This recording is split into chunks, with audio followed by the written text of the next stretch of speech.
Now in its 16th year, the UK Jewish Film Festival has become a renowned fixture on the festival calendar. Cine Outsider is here at the opening night gala, and we'll be talking to founder and executive director Judy Ironside about the secrets of the festival's success. Joining us now is the founder and executive director of the UK Jewish Film Festival. And usually, Judy, in these things, when we're talking to filmmakers, we're welcoming them to whatever film festival we're covering. In this case, I should say thanks for having us. Right, you're welcome. 16 years going strong, starting in Brighton, now here at the BFI. Can you talk about some of the big moments in the development of the festival over the years? Absolutely. So as you say, I started the festival in Brighton, which I think is a great place to start something, actually. There's lots of ideas flying around, great people to network with. And then after about 5-6 years, we began to think, well, this could go further. And we went national and moved the festival to London. And this year, for the first time, we're screening films during the festival simultaneously in Manchester, Leeds, Liverpool and Glasgow. So we have screened there before. We like to reach out to different audiences, but it's great to have it simultaneously this year in London. And really, the move to London was a very big event for us because we're in 12 to 14 cinemas in London. And the reason for that is that we want to reach out to a very varied audience, young and old, new filmmakers. And at the risk of sounding London-centric, it is quite important to be in London, and hopefully people come to the festival and they come to learn about film at the festival. The strategy does seem appropriate, doesn't it, being that the BFI London Film Festival has reached out this year, further afield than ever before, and it seems that more and more film festivals are aware of this now. Yes, that's right. I think also when, being a Jewish film festival, what we want to say is it's not a ghetto film festival. It's definitely for everyone. And we want to attract a very wide audience. And I think our films and our programming speak for that, because we have such a variety of films. For example, they come from 21 countries this year. So you can imagine the programming and the style of filmmaking is very eclectic and varied. Now, this is obviously a festival of Jewish stories and Jewish experience. So what are some of the criteria for the selection process? It has to be a good film, entertaining if it's fiction, a significant documentary if it's non-fiction, and we have a lot of short films. We really want to promote young filmmakers, so short films are really popular and important to us at the festival. And I think that's quite right, because festivals are Film Plus, and what they can do is bring the short films, bring the debate and discussion, and encourage young filmmakers to come forward and get their films shown.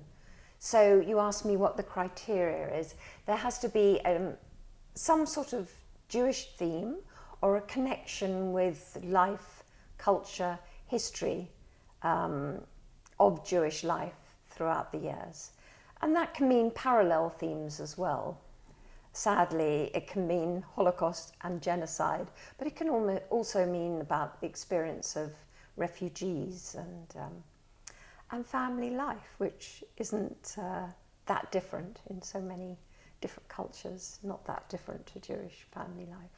And what singled out Paris Manhattan as the obvious choice? Was it an obvious choice for the opening night gala? I think it was, yes. I think it's a gift that Paris Manhattan is a gift for an opening night film. Makes people happy. It's a feel-good film. It's not a time at opening night where we want to really be too controversial. Sometimes we are, because that's the film that comes up. But I think with Paris Manhattan, we have a really good opening night film. And Paris Manhattan, of course, it features a cameo from the icon of Jewish cinema, who, he also personifies and represents how Jewish culture is it's embedded over in the US in their entertainment, and that's not so much the case here, is it?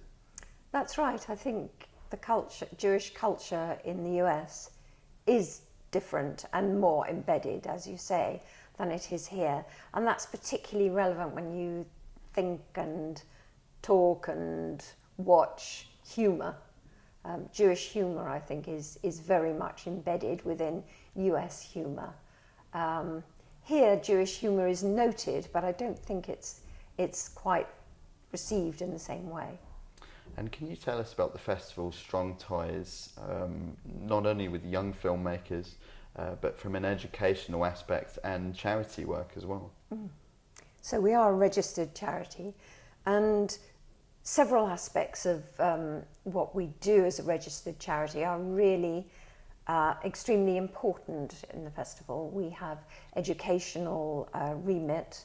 We take films and speakers for Holocaust Memorial Day UK, and for many years now we've run those workshops for young people in Manchester and in Glasgow, and at times in Brighton too. So we run a lot of Holocaust workshops with genocide. We not only take Holocaust survivors but also Rwandan survivors to speak to young people, always accompanied by film. We have interfaith events where we'll show a film that is relevant topic for both, say, Jewish and Muslim women on one occasion. One year we've had a film about arranged marriages, and this year we're showing a film called David, which again relates to Jewish and Muslim experiences. And that's an opportunity to have discussion, hopefully with the audience, and enable them to talk to each other about the differences and the sameness with the two cultures. So those are very important. And then moving on to emerging filmmakers, we have a whole day this year at the Film Museum, a day of workshops, Film Museum in Covent Garden. That's Sunday the 11th of November. And we really want to encourage young filmmakers, new filmmakers to come along. There are different workshops, teaching skills and a chance to show your films, find out about every aspect of filmmaking. We run the Pears Foundation Short Film Fund at UK Jewish Film, and every year we have about 70 applications and give away 2 lots of £10,000 to a new filmmaker to make a 10-minute short film, which is premiered in the festival. So we have 2 great winning shorts this year in the festival. One is set in Ireland. It's called Hannah Cohen's First Communion, and the other one is called That Woman. It actually is written by Maureen Lipman's daughter, Amy Rosenthal, and Maureen Lipman stars in the film. So they're great. Both of those are really fine examples of new young filmmakers getting a chance to make their films. So they submit scripts, and the finished film is premiered at the festival and picked up by other festivals worldwide. So it's great. I think the important thing too is it's not just those 2 films. Often other scripts get made because they're submitted to the fund, you know. I think it just gives people that bit of excitement and exhilaration to actually go out there and find funding for their films. And finally, there's a huge selection this year, over 70 films in the lineup. For our viewers who are watching, if you had to pick 3, let's say, must-see titles or events. Right, that's always very difficult. Perhaps personal favourites then. I think personal favourites is more difficult actually, because I'm involved in choosing and programming all the films, and I'm always very reluctant to talk about personal favourites. I think Kate Shortland's film Lore, is wonderful, Australian film, is absolutely wonderful. I would certainly say that's a very strong contender. Some of our documentaries are really, really powerful. For example, Life in Stills is about a photography archive. That's absolutely a must-see film as well. Our closing night film, Bottle in the Gaza Sea, is a really compelling, interesting delightful romance, but set with the backdrop of the Middle East.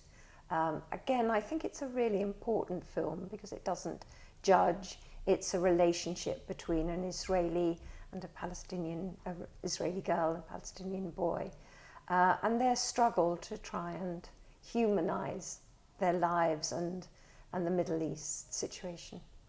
It's a really varied selection. Judy Ironside, thank you so much for talking to us. And of course, we wish you the best of luck with this year's edition of the festival. Thank you. We're very excited about it.